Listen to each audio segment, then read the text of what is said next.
If you just watched my video where I answered Dan's question about why was a muscle so much tighter when the weather changed, I want to elaborate just briefly on why I'm not a big fan of stretching.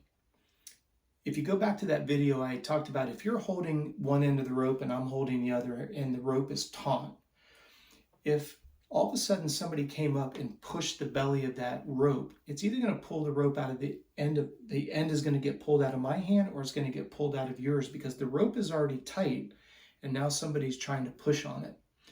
The reason why I'm not a big fan of stretching before exercise is because the muscle tissue is pretty much cold until you start to add sport-specific activity. The body's always going to protect the heart as the number one organ.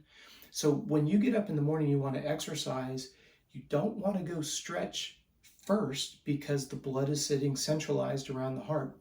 Go for a walk, do something sports specific.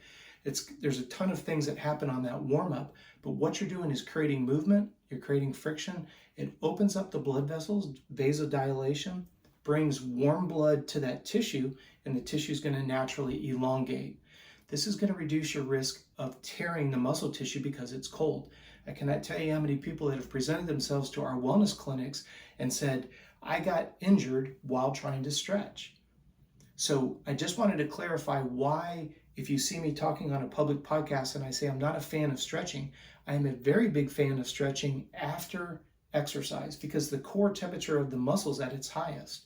If you've done a good job with hydration and electrolyte replenishment, the muscle is going to slide and glide, so it will receive that stretching session much more effectively.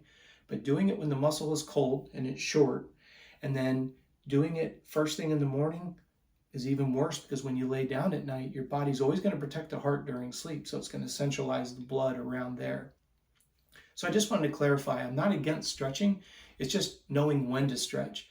This is why I'm such a big fan of foam rolling before exercise, because just that pressure of the foam roller is always going to vasodilate that tissue. It sends all kinds of messages chemically back to the brain that, hey, we're getting ready to do some physical activity. Like I said, vasodilates the tissue. Not only is it warm now, it's bringing nutrient-rich blood.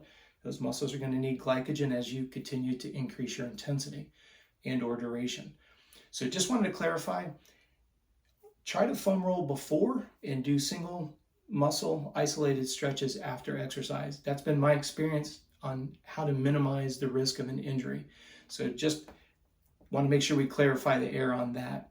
However, if you do have a question, as I always say, please feel free to DM me, send me an email. My email is contact@coachrob.com.